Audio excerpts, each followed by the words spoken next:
Lo kalau gue suruh ke kuburan malam-malam sendirian berani nggak? Enggak lah, Duh, gue takut banget lagi. Kalau rame-rame, berani. Gue tetap takut. lo tetap takut. Iya. Lo Nat, lo kalau rame-rame ke kuburan berani. Berani. Kalau gue suruh siul di tengah kuburan lo berani nggak? Enggak. Lo tau mitosnya ya? Enggak tahu tapi. Sebenarnya ada mitos Gimana? tentang lo tuh nggak boleh siul ketika lo lagi di kuburan. Kenapa emang? Nah, ini gue ceritain ya. Oke. Jadi kejadiannya tuh sekitar tahun 2003-2004 di daerah Boyolali. Ada satu kepercayaan di masyarakat itu, khususnya di Jawa ya, di masyarakat Jawa. Kalau seseorang yang meninggalnya di malam Jumat Kliwon atau di hari Jumat Kliwon itu, jenazahnya tuh harus ditungguin selama paling cepat 7 hari 7 malam. Karena lu sering kan Muy ingat cerita-cerita gue yang kalau misalkan lu pesugihan, lu tuh mesti pakai tumbalnya orang yang meninggal di Jumat Kliwon. Iya. Iya. Atau lu ngelakuin Jumat Kliwon. Nah, takutnya jenazah yang baru meninggal di hari Jumat Kliwon itu dipakai Oh. untuk pesugihan ini. Kayak ada pencurian-pencurian mayat atau kain kafan atau apapun itu. Makanya mayatnya ini atau jenazahnya ini yang baru dikubur harus ditungguin gitulah. Iya, iya, iya. Nah, biasanya di kampung di Boyolali ini kegiatan nungguin jenazah ini atau nungguin kuburan ini tuh diserahin ke pemuda-pemuda yang ada di kampung itu. Jadi keluarga yang salah satu anggota keluarganya baru meninggal ngehubungin kayak anak karang taruna gitulah buat bantu jagain. Oke. Terus kayak mereka dikasih sesuatu, kayak dikasih makan atau dikasih upah atau apalah segala macam. Iya. Nah, ini kejadiannya di tahun 2003-2004an itu ada satu cowok, kita sebut aja namanya Basri ya. Basri ini tuh orang yang cukup dituakan lah di Karang Taruna daerah situ. Kayak ya agak-agak ketua Karang Taruna lah. Nah, Basri ini disuruh buat bantuin sama satu keluarga yang kebetulan yang meninggal itu adalah istri si bapak ini.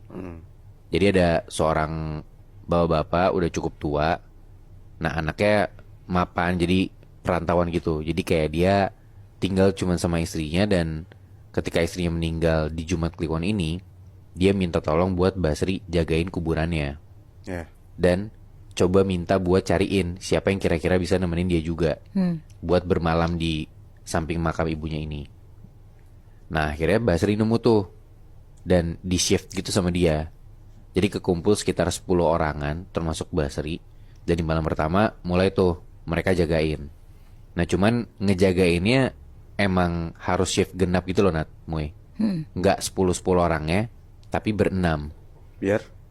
Iya biar rame aja. Oh. Cuman gak sampai 10 orang ya keramaian kan. Cuman ya gak yang kayak berdua bertiga doang. Berenam biar ya ada shift-shiftan juga gitu lah. Oh, berarti maksudnya nggak ada alasan khusus kenapa harus segitu kan? Gak ada. Oh, iya, iya.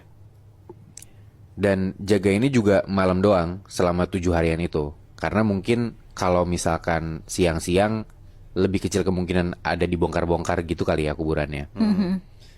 Udah tuh jagain malam pertama aman-aman aja, sampai ke malam ketiga pun semua aman-aman aja. Nah, mereka itu jaga shiftnya kan genap ya tadi gue bilang. Iya. Jadi mereka tuh kayak bikin tenda gitu di samping makamnya ini. Terus ganti-gantian tuh. Ada yang tidur, ada yang ya tetap bangun buat jaga-jaga di sekitaran situlah. Nah, di malam ketiga ini ada temennya Basri yang namanya tuh Eko. Si Eko bilang, kamu nggak ngajak Idang aja buat bantuin kita, biar nggak nganggur terus tuh si Idang. Nah, si Basri ngomong, ah males aku, dia tuh orangnya suka konyol, kelakuannya suka aneh-aneh lah, nanti yang ada malah bikin masalah, kata Basri gitu. Nah, besokannya nih ternyata di malam keempat ada satu orang yang siang-siang tuh ngabarin kalau dia nggak bisa ikutan jagain. Akhirnya mau nggak mau dipanggil lah si Idang ini buat bantu anak-anak jagain kuburan itu. Nah, cuman sebelum ngejagain, Basri udah kayak ngerimain si Idang gitu dari awal. Pokoknya kamu jangan macem-macem lah, jangan aneh-aneh, jangan jahil juga. Kata si Idang, iya ya siap. Jagain tuh 6 orang, termasuk si Basri dan si Idang ini di malam keempat itu. Nah, kegiatannya tuh jadi mereka jagain tenda. Terus ada yang yasinan, dan ada yang main kartu, ada yang tidur. Jadi kayak misalkan 2 orang yasinan, terus dua lagi tuh tidur. Nah yang dua lagi tuh ya lu terserah mau ngobrol boleh, mau main boleh, yang penting jangan berisik dan jangan ngelewatin batas lah intinya. Nah terus yasinan tuh emang terus ganti-gantian, jangan sampai putus. Oke. Nah ini kondisinya di jam 8 atau 9-an malam ya. Di situ ada dua orang lagi ngaji, dua orang tidur, dan dua orang lagi tuh lagi duduk-duduk aja. Nah yang lagi duduk-duduk aja itu si Basri sama Idang. Ngobrol tuh mereka berdua. Ya ngobrol biasa aja, bukan yang ngobrol macem-macem gitu ya. Si Idang ngasih tahu, setahu dia tuh si ibu ini meninggalnya kenapa. Karena dia emang kadang-kadang ngobrol sama keluarga si ibu ini, bla bla bla bla bla bla. Nah terus tiba-tiba si Idang tuh bilang ke Basri, kamu tahu nggak Bas, kalau kita siul di kuburan katanya nanti ada yang muncul. Anjir. Nah kan si Basri juga bilang, udahlah, udah aku bilang kan gak usah cerita macam-macam, udah gitu. Yonda cuma ngasih tahu doang, kata si Idang gitu. Sampai sekitar jam 11-an malam gantian tuh. Jadi tiap 2 jam mereka ada yang tidur, ada yang ngaji, ganti-gantian gitu. Nah di jam 11-an itu yang tadinya 2 orang tidur, mereka bangun, gantian buat ngaji. Dan pas pergantian itu si Basri ngomong, ada yang mau makan gak? Tak beliin nih. Karena emang udah disiapin kan tadi gue bilang, kayak either emang uang buat mereka makan malam, atau mereka mau masak sendiri, atau bahkan ya udah disiapin tuh makanannya sama keluarga yang anggota keluarganya meninggal ini. Nah di malam itu Basri dikasih duit sama si keluarganya, beli makan tuh dulu dia sendiri keluar. Sisa 5 orang kan di dekat makam itu. Nah 2 orang yang tadinya ngaji, satu tuh tidur, dan yang satu lagi mau ke kamar mandi. Jadi di kuburan ini tuh di bagian ujungnya kayak ada tempat toilet gitu loh, buat orang buang air. Udah tuh satu pergi ke sana, sisa 4 orang kan. Yang satu tidur, 2 orang lagi ngaji, si 4 orang ini. Nah si Idang itu tuh diajak buat ngaji juga, cuman dia nggak mau. Dia bilang ya ngaji dia nggak fasih lah intinya. Toh si Idang juga diajak ke sini emang cuman buat bantu jagain doang, bukan buat ngaji atau buat apa. Ya wes gak apa-apa kata temennya. 2 orang ngaji, 1 orang tidur, dan 1 orang lagi Idang bengong doang. Gak lama tiba-tiba nih Nat Moy, si Idang ini tiba-tiba siul. Anjing. Aduh. Gitu dia. Mancing banget. Terus yang lagi tidur kebangun, kayak kok kamu siul-siul? Ya gak boleh di kuburan gitu kan. Dan emang mancing banget bener kata lo Moy. Terus si Idang tuh pembelaannya kayak cuman ya abis bingung, dia bosan gak ada yang diajak ngobrol. Kan goblok banget ya. Iya. Gila. Yang 2 lagi tuh ngaji kayak cuman sambil nengok doang. Terus udah tuh lanjut ngaji lagi.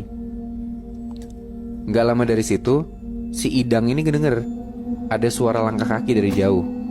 Idang keluar tenda, dia ngeliat dari jauh tuh ada satu temennya dia yang baru balik dari toilet tadi. Tapi Idang lihat dari jauh, di belakang temennya ini ada pocong ngikutin. Aduh. Teriak dong dia, ada pocong itu, ada pocong. Si temennya yang dari toilet tadi nengok ke belakang, gak ada apa-apa. Jadi kayak cuman Idang doang nih yang lihat. Terus tiba-tiba si Idang ini ngerasa dia tuh kayak ditimpukin gitu sama benda kecil, kena kepalanya dia. Dia lihat tuh si benda ini jatuh ke tanah. Dan dia ngeliat itu tuh kayak buah mangga kecil gitu loh. Dicari-cari nih sama dia ke area belakangnya dia. Jadi di deket tenda mereka tuh kayak ada pohon gede gitu.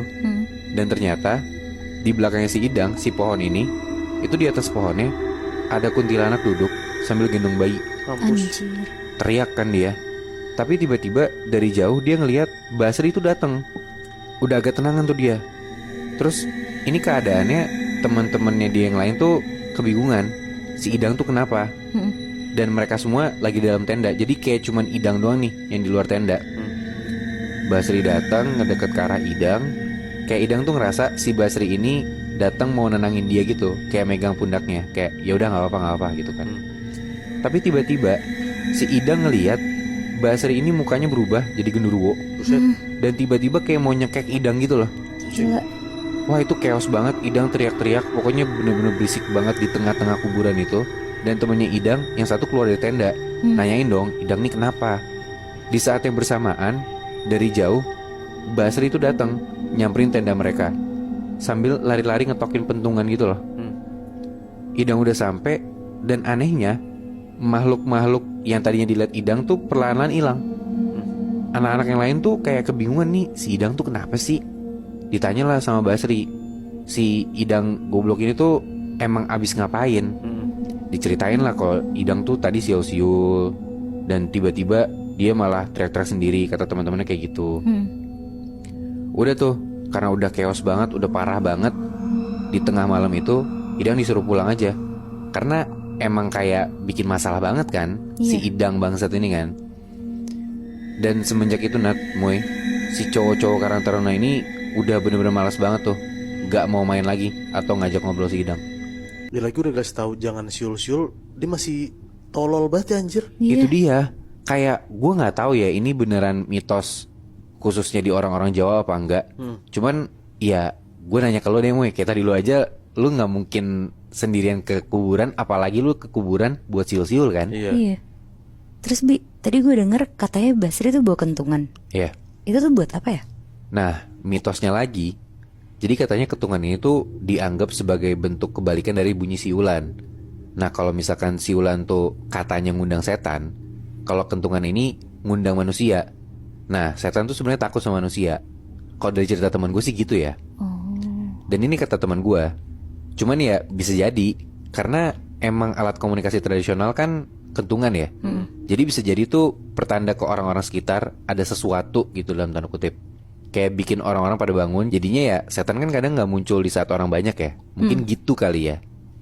Cuman ternyata Nat, Moy, pas gue baca, kentungan tuh gak cuman buat jadi alat komunikasi antar manusia. Bahkan kentungan itu tuh juga dipakai buat manggil makhluk gaib itu sendiri. Nah, gue ada cerita sih tentang itu, tapi gak malam ini kali ya.